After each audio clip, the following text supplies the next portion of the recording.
Hello guys, good morning. Konting tips lang po regarding dito sa mga magbabakal natin. Ang pag-uusapan po natin ngayon itong tali, itong tie wire kung tawagin. So yung tie wire po na to, kung makikita nyo, sobrang haba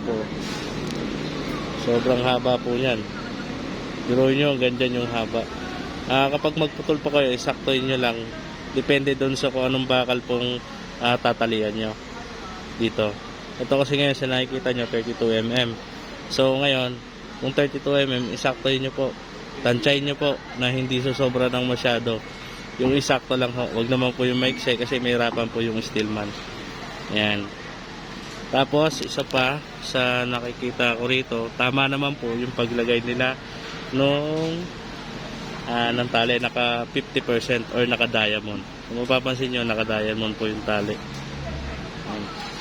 Yan lang. Salamat. Thanks for watching.